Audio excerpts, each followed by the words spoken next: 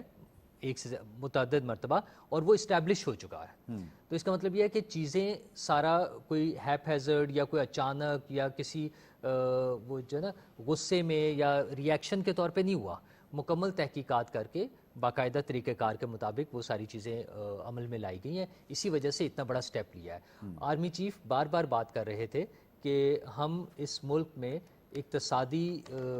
جو وہ ہے استحکام کے لیے کام کر رہے ہیں،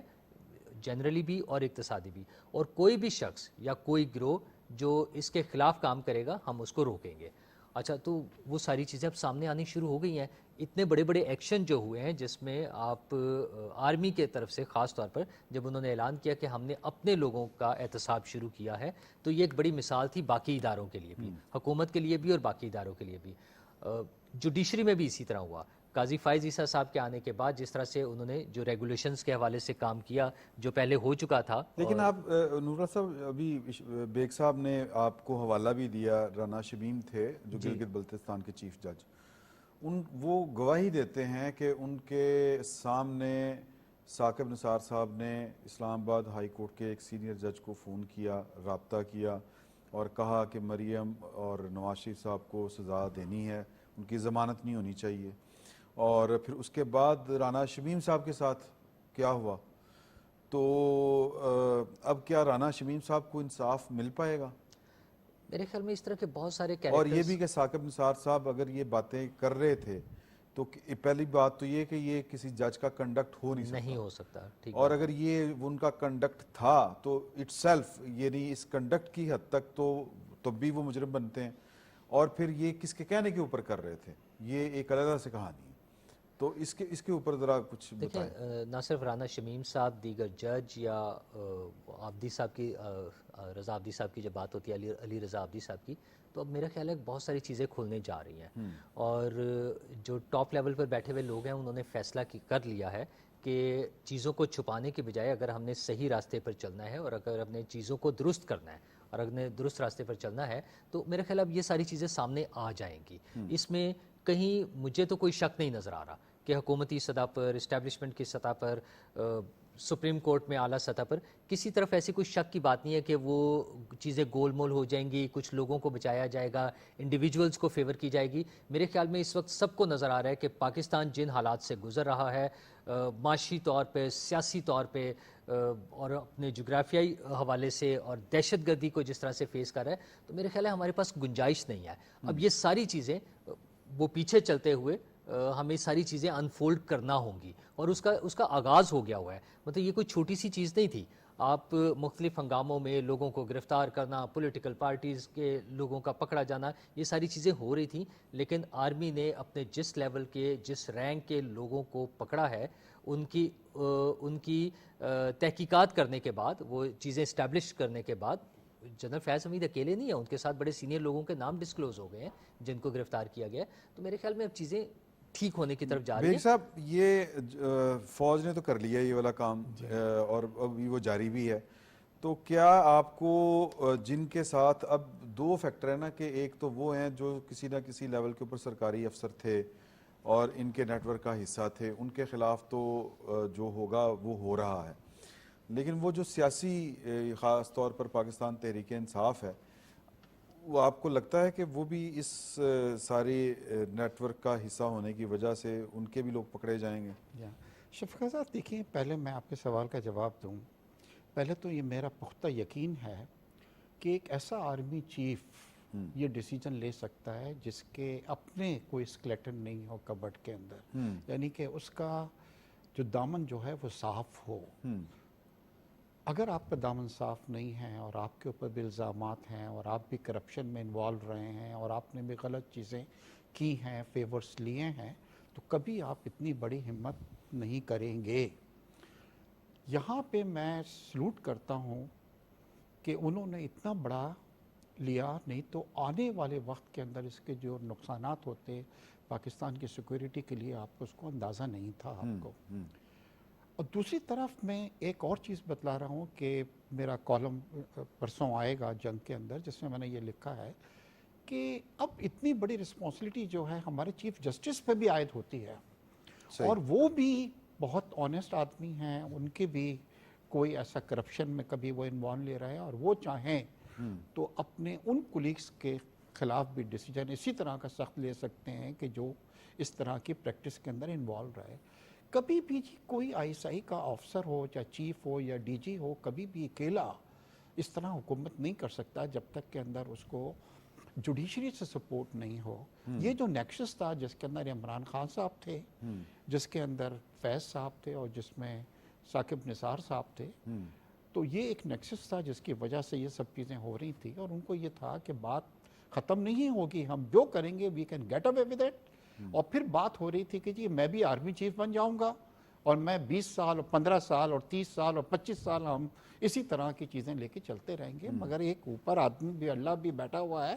جو یہ سب چیزیں دیکھ رہا ہے, اور زیادتیوں کو وہ برداشت نہیں کرتا. میاں صاحب نے ایک بار نام ضرور لیا, مگر میاں صاحب نے یہ کہا کہ جی میں اللہ پہ چھوڑتا ہوں جو میرے ساتھ زیادتی ہوئی, اور زیادتی میرے ساتھ نہیں ہوئی, زیادتی پاکستان کے ساتھ ہوئی, کیونکہ ایک مستحکم پاکستان جو چل رہا تھا آپ نے اس کو ڈی اسٹیبلائز کر دیا. اور یہی وجہ تھی کہ یہ ثاقب نثار یہاں سے جو گئے ہیں, لوگ کہتے ہیں گئے نہیں, یہ فرار ہوئے ہیں یہاں سے. اور یہاں کی رپورٹیں آ رہی ہیں کہ یہ یو کے اندر بیٹھ کے اس وقت پولیٹیکل اسائلم کے لیے جو ہیں وہ کوشش کر رہے ہیں وہاں. بالکل ٹھیک ہے, یہ اس پہ فردر بھی بات کرتے ہیں. ذوالفقار علی بدر جناب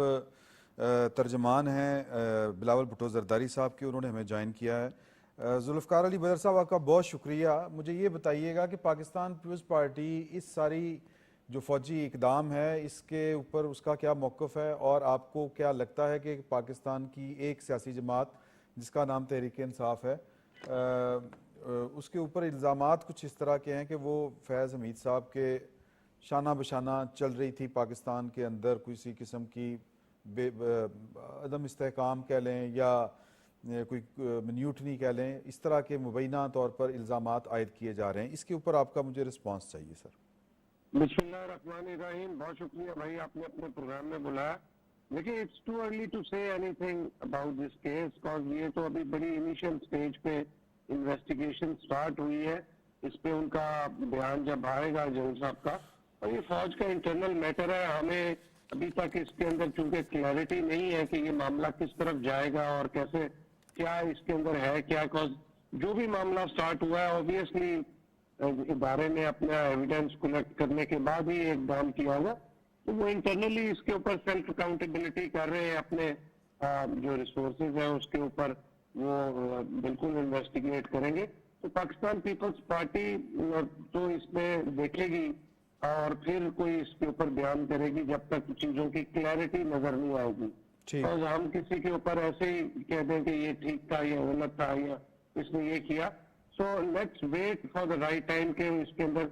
انویسٹیگیشن کمپلیٹ ہو کے جتنے لوگوں کو شامل تفتیش کرنا ہے یا جو لوگ who are going to be part of the investigation, وہ ساری چیزوں کا جو ہے معاملہ بن جائے تو پھر اس کے بعد ہم کرکس اس کا جو نکلے گا we be able to give a clarity on our side. چلیں, بہت شکریہ سر, آپ کا بہت شکریہ. نور اللہ صاحب, یہ ویسے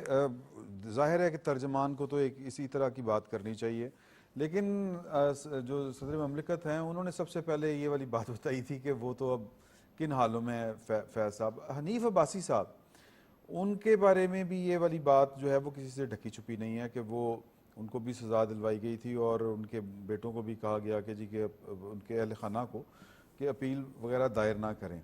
تو کیا آپ کو لگتا ہے کہ ہمارے جو وہ لوگ جو سیاسی لوگ ہیں اور وہ متاثر ہوئے ان کے یا کہہ لیں کہ اختیاری اختیار تھے جب استعمال کر رہے تھے,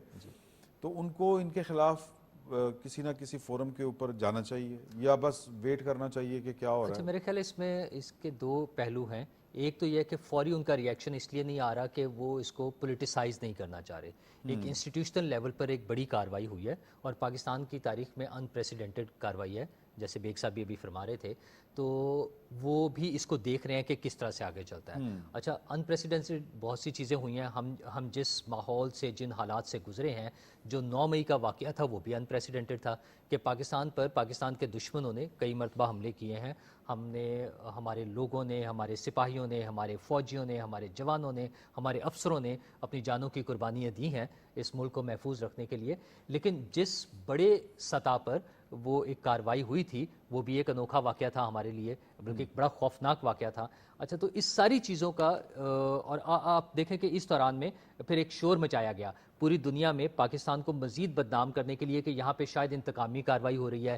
یہ شاید انسانی حقوق کی خلاف ورزی ہو رہی ہے. دنیا کے مختلف فورمز پر خطوط لکھے گئے, وہاں پہ پروٹیسٹ کیے گئے, پاکستان کو بدنام کرنے کے لیے کیمپین چلائی گئی, بسوں پر دنیا بھر میں اشتہارات لگائے گئے, جہازوں سے لٹکا کر اشتہارات لوگوں کو دکھایا گیا, جبکہ حقیقت یہ تھی کہ پاکستان میں ایک بغاوت کی کوشش کی گئی. پاکستان کے جو ریاستی ادارے تھے ان پر حملہ کیا گیا. وہ جگہیں جہاں پر دشمن حملہ کرتا تھا وہاں پہ پولیٹیکل پارٹی کی شکل میں, ان کے بھیس میں, ان کا کور لے کر لوگوں نے وہاں پر حملے کیے. پاکستان کے GHQ پر, پاکستان کے ایئر بیس پر اٹیک کیا گیا, وہاں پہ جہاں پہ پاکستان کے قیمتی اثاثے ہیں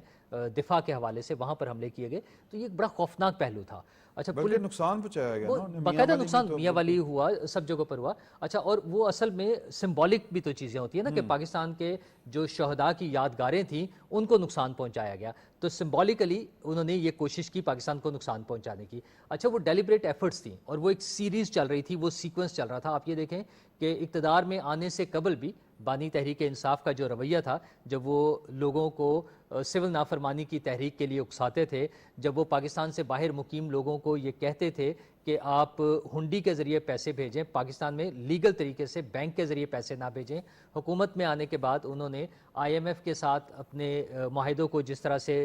سبوتاژ کرنے کی کوشش کی, اس کے بعد انہوں نے پاکستان کی امداد اور پاکستان کے امدادی پروگرام رکوانے کے لیے اپنے صوبائی وزرائے خزانہ کے ذریعے خطوط لکھوانے کی کوشش کی, اور بعد میں خود خطوط لکھے, اور جیل میں بیٹھ کر ان کے جو انٹرویوز شائع ہوئے وہ ساری چیزیں بتا رہی ہیں کہ ان کا مقصد پاکستان کو عدم استحکام کا شکار کرنا اور پاکستان کو نقصان پہنچانا تھا. اچھا, اس میں اضافی یہ جو چیزیں ہیں اس پروجیکٹ کو انسٹال کرنے میں کہ الیکشن سے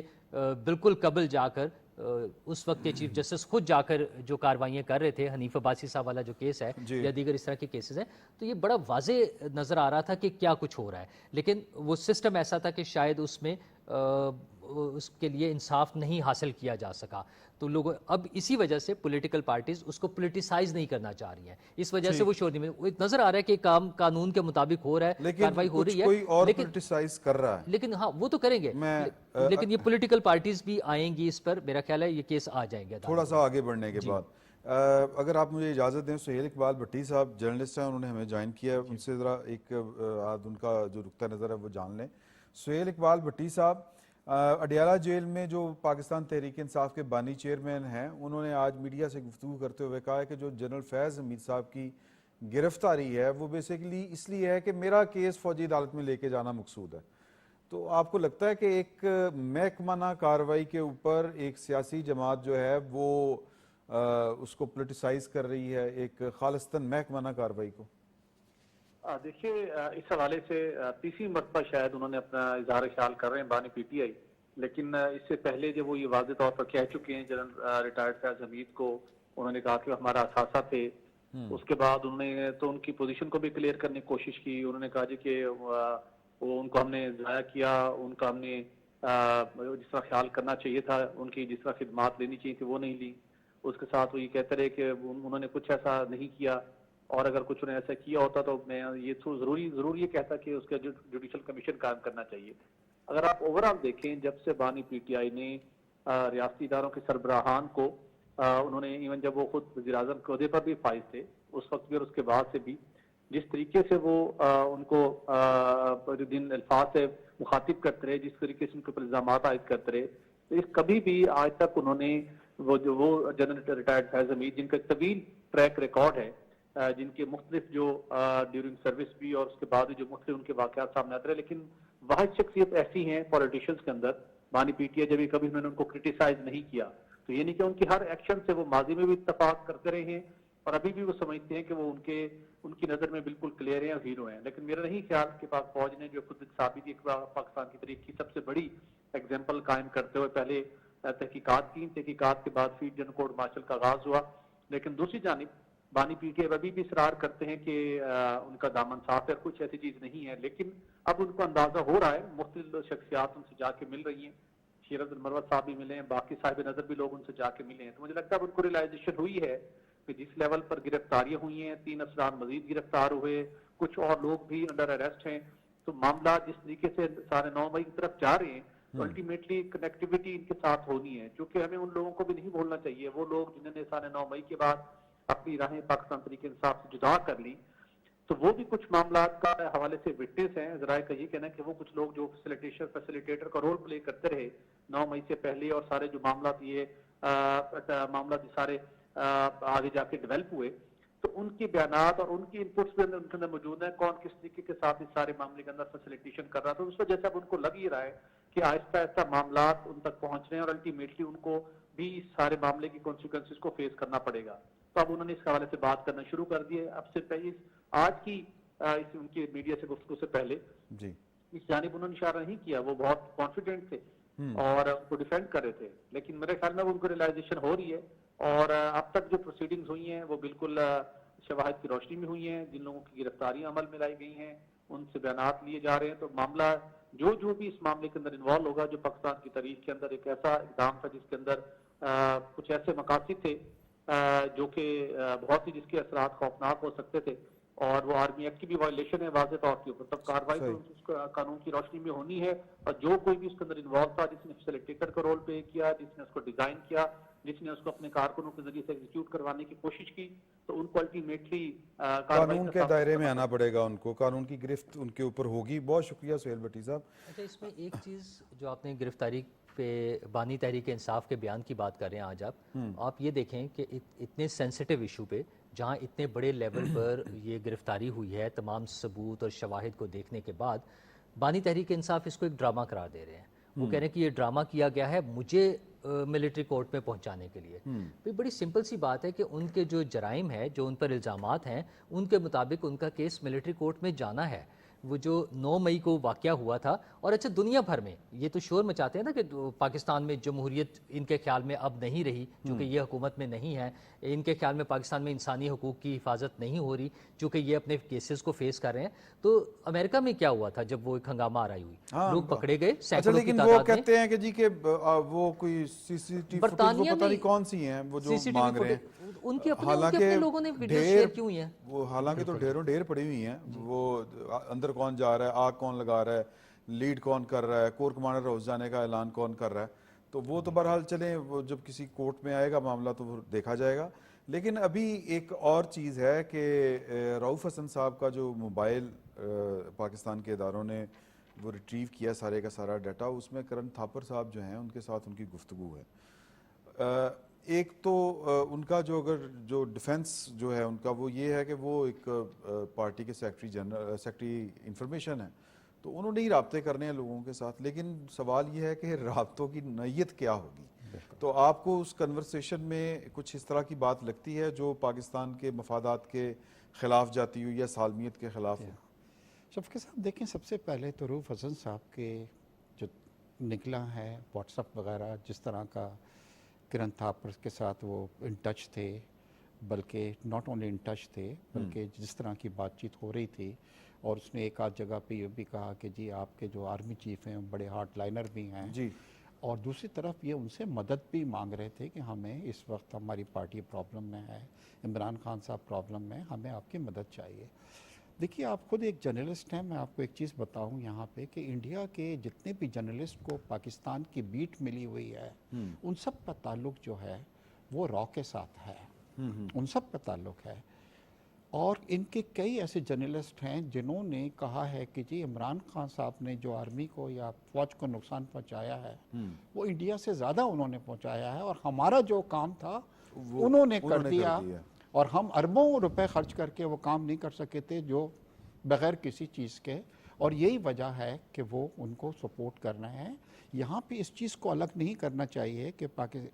پی ٹی آئی کو جو فارن فنڈنگ آئی تھی اس کے اندر کروڑوں روپے بلکہ اربوں روپے جو تھے وہ مختلف انڈینز تھے جو انڈیا میں نہیں بھی ہیں, وہ ملک سے باہر ہیں, دبئی میں ہیں, انگلینڈ میں ہیں, انہوں نے بھی بھیجے تھے. دیکھیے آپ آنکھیں دیکھیے, انڈیا نے یہ خود کہا ہے ان کے لوگوں نے کہ جی ہم نے, ان کا گول کیا تھا کہ پاکستان کو ڈی اسٹیبلائز کرنا, فوج کو کمزور کرنا اور پاکستان کے اندر جس طرح کی افراتفری پھیلی ہوئی یہ کرنا. آج وہ کامیاب تو ہو گئے نا اس کے اندر مطلب. تو دیکھیے آپ کو پوری دنیا کے اندر بہت بڑے بڑے جرنلسٹ ہیں, امریکہ میں, برطانیہ میں, آپ کو انڈین کے ساتھ ہی اپنے روابط رکھنے تھے اور ان سے مدد مانگنے تھی. تو یہ دیکھیے سب چیزیں جو ہیں یہ اسٹیبلش ہو رہی ہیں ون بائی ون. جگسا کے اندر آپ جب یہ سب چیز فٹ کریں گے تو آپ کو پتہ لگ جائے گا کہ موٹیوز کیا تھے. دیکھیے عمران خان صاحب جو ہیں, جس وقت ہم سروائیول کی جنگ لڑ رہے تھے کہ کس طریقے سے ہم آئی ایم ایف کے ساتھ جو ہیں وہ معاہدہ سائن کریں, ان کے آدمی آئی ایم ایف کے بلڈنگ کے باہر کھڑے ہوئے امریکہ میں کہہ رہے تھے کہ پاکستان کو آپ جو ہیں وہ کوئی لون نہیں دیں, کیونکہ ہی وانٹڈ کہ کسی طریقے سے پاکستان جو ہے وہ ڈیفالٹ ہو جائے سری لنکا کے طریقے سے. تو دیکھیے یہ تو آپ پولیٹیکل لوگوں کے خلاف ہیں, ان کے خلاف کوئی ہم آپ کو کچھ نہیں کہہ رہے, مگر ملک کے خلاف اگر آپ اس طرح کی چیزیں کر رہے ہیں اور اس سے ملک کو نقصان پہنچ رہا ہے. ملک کی سعودی عرب جو ہے ان کے یہاں پہ وہ آنے والے تھے, چائنا کے صدر آنے والے تھے, اس وقت آپ نے کنٹینیو رکھا. دوسری بات یہ ہے کہ ابھی میرے پیپلز پارٹی کے دوست جو کہہ رہے تھے کہ الزامات ہیں, الزامات نہیں ہیں. خاص طور کے پر فیض حمید کے اوپر جو الزام نہیں ہیں وہ چیزیں اسٹیبلش ہو چکی ہیں کہ انہیں ریٹائرمنٹ کے بعد انہوں نے کس طرح کی چیزیں کی ہیں. اب اس کی سزا کی طرف بڑھا جا رہا ہے, الزامات نہیں ہیں. ہم یہاں الزامات کی بات نہیں کر رہے. دیکھیے ہاں جی, اب دیکھیے پہلی بات تو یہ ہے کہ انہوں نے اب یہ جو ایک نئی, پہلے تو یہ کہا تھا کہ میرا کوئی تعلق ہی نہیں ہے ان کے ساتھ. اب وہ اس کے اوپر آ گئے کہ ان کو اس لیے گرفتار کیا گیا ہے. شفقت صاحب, آرمی کی بھی بڑی بدنامی ہوئی ہے. ایک لیفٹیننٹ جنرل رینک کا آئی ایس آئی کا فارمر چیف کو اریسٹ کرنا کوئی چھوٹی موٹی چیز نہیں ہے. تو صرف عمران خان صاحب پہ ہاتھ ڈالنے کے لیے آرمی اتنی بڑی چیز کرے گی, یہ کبھی سمجھنے والی بات نہیں ہے. اب کیا ہو رہا ہے کہ عمران خان صاحب کو یہ احساس ہو گیا ہے کہ ہیٹ جو ہے وہ میری طرف پہنچ رہی ہے, اور یہ نیکسس جو تھا اس کے اندر میں بھی انوالو ہوں, ثاقب نثار بھی انوالو ہیں, اور حمید جو ہیں ان کی اسٹیبلش ہو گئی ہے وہ کہ وہ انہوں نے کس طرح کی حرکت کی جو ان کو نہیں کرنی چاہیے تھی. اور آپ دیکھیں گے کہ بہت جلد, اور وہ کھانا جو دیا تھا آرمی چیف نے جو ویٹرنز کو, اس کے بعد تو وہ لگتا ہے کہ آرمی سابق جو چیف تھے, لیفٹیننٹ جنرلز تھے, وہ ریٹائرڈ پاکستان کی فوج ایک بہت بڑی تعداد ہے وہاں پر, اس حوالے سے کوئی انریسٹ نہیں ہے. نہیں جی, کوئی ادارے کو نقصان پہنچایا وہ کبھی دو رائے نہیں ہے ان کی, میرا خیال کلیئر ہے. اور آپ جو رؤف حسن صاحب کی بات کر رہے تھے, دیکھیں رؤف حسن صاحب پارٹی کے سیکریٹری اطلاعات ہیں. اچھا آپ مجھے بتائیں کہ ہمارے پاکستانی جو پولیٹیکل رپورٹرز ہیں ان میں سے کتنے لوگوں نے راہل گاندھی سے یا ان کی پارٹی کے لوگوں سے رابطے کر کے ان سے معلومات لی ہیں, یا خالدہ ضیاء اگر بنگلہ دیش میں, ہمارے ہمسائے کے ممالک کی میں بات کروں, ان سے کس طرح سے رابطے کر رہے تھے. اور اس کیس میں کرن تھاپر جو جرنلسٹ ہیں انہوں نے نہیں رابطہ کیا. جو سٹارٹ ہوتا ہے, رؤف حسن صاحب اپنا تعارف کرا رہے ہیں ان سے کہ میں رؤف حسن ہوں, میں پارٹی کا انفارمیشن سیکریٹری ہوں اور میں آپ سے بات کرنا چاہتا ہوں. اس کا مطلب ہے کرن تھاپر ان سے رابطہ نہیں کر رہا, وہ وہاں سے رابطہ نہیں ہو رہا ہے, یہ ان سے رابطہ کرنا چاہ رہے ہیں. اور اس کے بعد پھر مسلسل جو اس کانورسیشن میں ہے وہ آرمی چیف کے خلاف جس طرح سے باتیں کر رہے ہیں, وہ بتا رہے ہیں کہ انہوں نے قرآن پاک کب حفظ کیا ہے, وہ کس اس سے بلانگ کرتے ہیں, انہیں کیا اعزازات ملے ہیں نہیں ملے ہیں. بلکہ وہ تو ایک اعزاز کی نفی کر رہے ہیں. وہ کرن sort of honour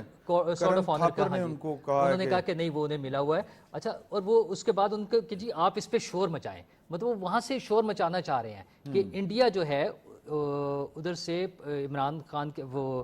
P T I کے لیے شور مچایا جائے. تو مطلب یہ جو رویہ ہے یہ بڑا ہی منفی رویہ ہے. پی ٹی آئی کی پھر وہی پالیسی نظر آتی ہے جو ان کی خواہش تھی. بار بار وہ کہتے تھے پاکستان کو پہلے سری لنکا بنانے کی کوشش کی, پاکستان کو ڈیفالٹ کرانے کی کوشش کی. پاکستان میں انریسٹ بڑی دیکھیں آبویس تھیں, ٹیپس تھیں, ان کے اقدامات تھے, 9 مئی تھا,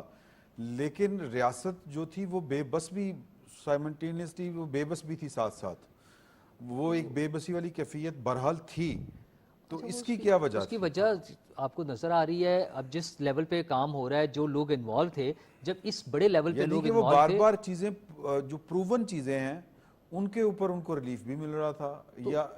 اب یہی تو کسی اور نے کوئی اس طرح کا یہی کام تو کیا ٹھیک ہونے جا رہا ہے, یہی تو ٹھیک ہونے جا رہا ہے شاید. سر ان کا یہ تھا کہ کس طریقے سے بلیک میل کیا جائے اور یہ بتلایا جائے کہ میں بہت پاپولر بہت پاپولر ہوں, اور دوسری کس چیز طرح سے میں سپورٹ تھی. شفقت صاحب میں آپ کو ایک چیز بتلاؤں, دیکھیے تمام پولیٹیکل پارٹیوں کے ساتھ بہت بڑی بڑی زیادتی ہوئی ہے. ذوالفقار علی بھٹو صاحب کو لٹکا دیا گیا, جی ہاں. شہید ہو گئی, کیا انہوں نے یہ چیزیں کی؟ نہیں بالکل, وہ میاں ایک صاحب لیمٹ کے سے آگے ساتھ نہیں کیا گئے. ہوا, کس طریقے سے ان کے ساتھ بالکل زیادتی ٹھیک. ہوئی, کیا انہوں نے یہ تمام چیزیں کی؟ انتظامیہ اور ریاست کے درمیان فرق رکھا گیا. جی ہاں, تو بالکل. یہ فرق جو ہے وہ میرا خیال ہے کہ پاکستان تحریک انصاف وہ فرق بھول گئی تھی, اور شاید یہ فرق جو ہے کہ ذات کا اور ملک کا کے درمیان فرق کیا ہو سکتا ہے, یہ فرق شاید جنرل فیاض حمید صاحب بھی بھول گئے تھے. اب ان کو میرا خیال ہے یہ چیزیں جو ہیں سمجھ آ جائیں گی. فی الوقت اتنا ہی, بہت بہت شکریہ.